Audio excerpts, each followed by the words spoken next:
시청자 홍성호 씨가 한배가정 19년 차신데 지금까지 처음에는 그러니까 본인이 이제 돈을 벌어서 이제 처갓집 지원을 하다가 나중에 이제 맞벌이를 해서 이제 부인이 번 돈으로 처갓집 지원을 하면서 이제 지내다 보니 본인 가정에 정작 이제 집중하지 못하고 소홀하게 되더라. 그래서 후회를 하고 한다고 글을 올리셨어요. 어떻게 생각하십니까? 19년 차 같으면은 진짜 이제 결혼 생활 오래 하셨잖아요.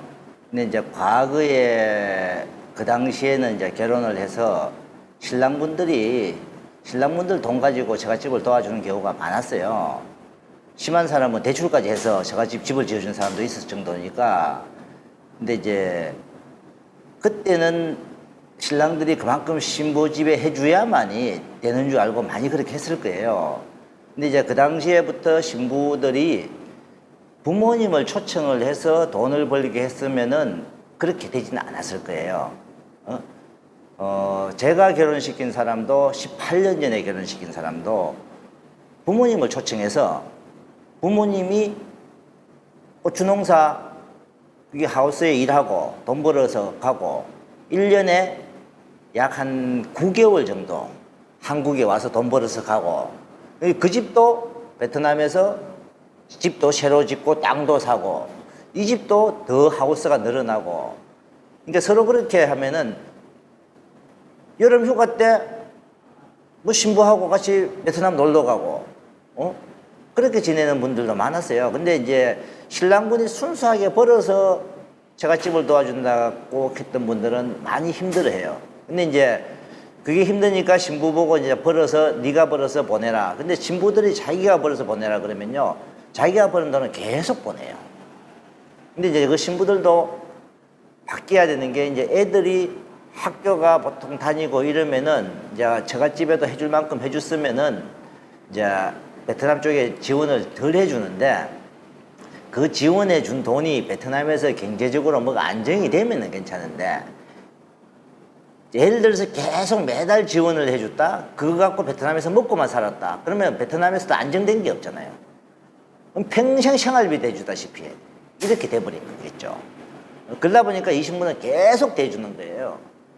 그러다 보니까 결국은 자기가 벌어서 거기 가고 가정은 어떻게 보면 경제권이 두 개로 나눠져 버린 거잖아요.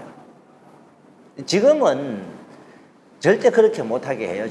저는 이제 신랑분한테 처갓집을 위해서 잘해줘도 안 되고 못해줘도 안 된다. 어느 정도 본인 경제적이 어느 정도 하는데 신부들한테도 그렇고 부모들이 와서 벌도록 해라. 벌도록 하려 그러면은 본인이 요즘은 임신을 하고 출산을 해야만이 부모들이 와서 3년 정도 있을 수 있으니까 그걸 먼저 주시하면은 어떻게 보면 신부들도 빨리 가정을 이끌려고 노력도 하고 부모들이 와서 돈을 벌어서 가면은 실제로 부모들이 와서 돈을 벌어 보면요, 자기들이 2년 3년을 벌었어요. 한국도 돈 벌기가 쉽지는 않다는 걸 알아요. 그러면 딸들한테 손을 벌리는 것도 적어져요. 그만큼 자기들이 벌었던 돈은 자기들이 가서 베트남에 가서 다시 어떤 생활을 일구는 걸로 하면은 실제로 요즘은 그런 분들이 더 많아요. 사실 비행기 타보세요. 반은 장인장모들이야. 다 베트남에 가서 베트남에서 장인장모들 한국 다 가서 거기서 다 돈 벌어서 오고 베트남에서 제대로 사니까 주위에 다른 집들이 딸들 한국으로 시집 보내려고 그런 마음도 먹고 그러니까 남편의 능력으로서 처갓집을 도와주면은 실질적으로 안 힘든 사람이 없을 거예요. 그것도 어느 한 번 정도 목돈을 한번 푹 해줘 뿌리고 끝이 나면 되는데 그게 아닐 경우는 계속 아까 오토바이를 사줬다. 오토바이만 사줍니까? 문화가 바뀌면 냉장고 사줘. 나중에 시대가 바뀌면 또 에어컨 사줘요. 나중에 보세요. 계속 가전제품은 또 뭐 그게 평생 쓰는 거 아니잖아요. 계속 쳇바퀴 돌듯이 계속 그렇게 갈 거 아니에요. 제일 바람직한 거는 부모들이 와서 직접 벌어가세요.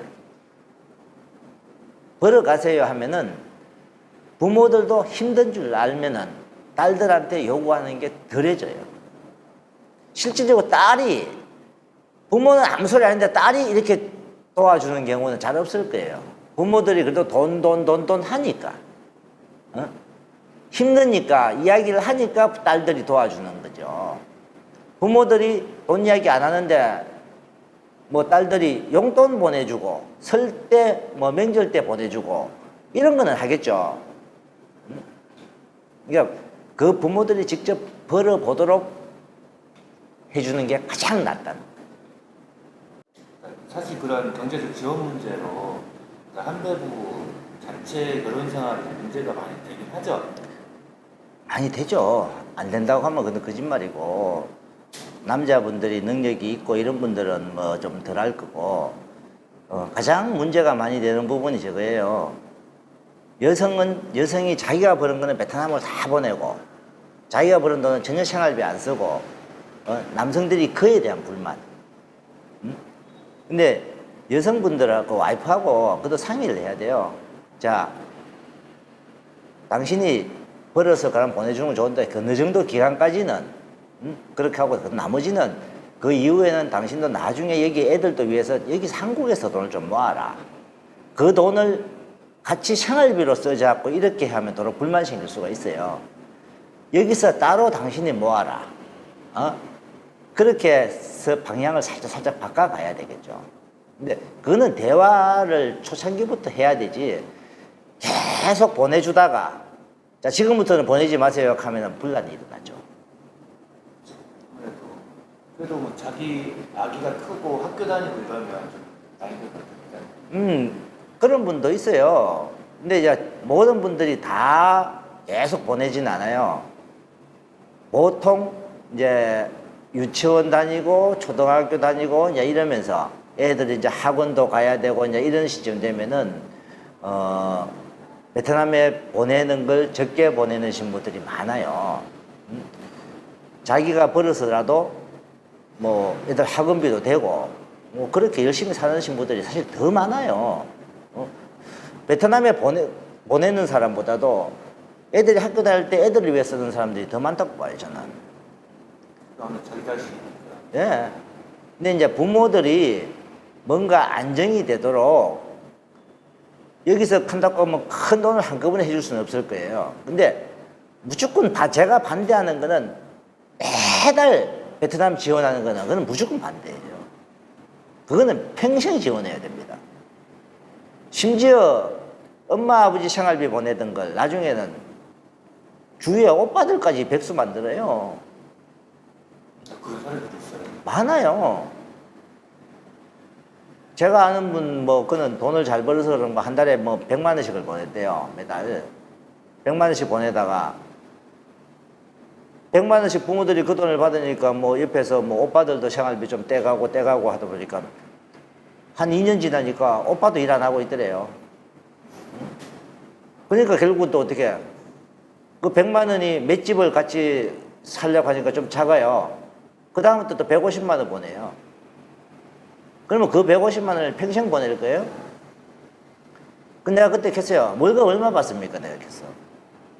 자기 450 받는데. 그럼 당신 300짜리 월급제이네. 300짜리 월급제가 한국에서도 당신 제대로 살기 힘든 거 아니에요? 하면은 지금 어떻게 하겠습니까? 어떻게 하기는 지금 대화를 해갖고 뭔가 바꿔야죠.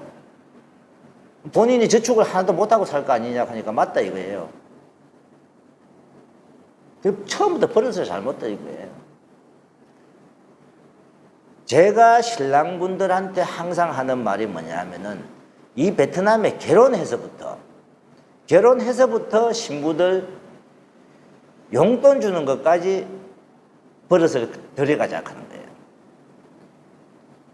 똑같은 한 달에 얼마 준다고 딱 정해놓으면 그 돈만 주고 그 외에 신부가 뭐 특별하게 요구하는 게 있으면 왜 요구하는지 뭐 때문에 정확히 판단한 이후에 저는 신랑한테 먼저 반드시 그 주의를 줍니다. 신부가 어떤 경우에도 용돈을 별도로 요구한다 그러면 반드시 저한테 이야기해 달라고. 이게요 처음에는 20만 원 빌 거 아닌 것 같아요. 신랑이 신부 뭐 한대 20만 원이니까 하고 줘. 그 다음에 30만 원이 돼요. 그게 40만 원 되고, 그게 몇 달 만에요. 100만 원이 된다니까요. 실제 그런 애가 있었어요. 나중에 5, 6개월 지나갖고 신랑분이 그때 후회하고, 그때 아이고 사장님 그 말 들을 걸. 나한테 전화가 와요. 자기 와이프 버릇 지금 다 나빠게 만들어놨습니다. 왜? 와이프는 그 돈 갖고 뭐하냐? 쇼핑 다니는 거예요. 해픈 여자로 만들어 놔버린 거죠. 씀씀이가 사치성으로 만들어 놔버린 거고. 그래서 이 신부를 한국 입국을 시키냐 마느냐를 갈등을 딱 하는 거예요. 그래서 신부하고 대화를 했어요. 자기가 다시는 그렇게 사치생활 안 하겠다고 약속을 하길래 한국을 들어왔는데, 한국에 들어와서도 몇 달 동안은 신랑분하고 갈등이 생겨요. 지금은 뭐 이제 한 3년 정도 됐는데 지금은 그런 거 없이 잘 살아요. 힘들어져요. 본인이 힘들어져요. 처음에는 신랑분이 내가 한 달에 뭐 한 500 버니까 뭐 그 정도는 단위가 커져봐요. 점점 커질 수밖에 없어요. 그것도. 첫 단추를 잘 끼워라.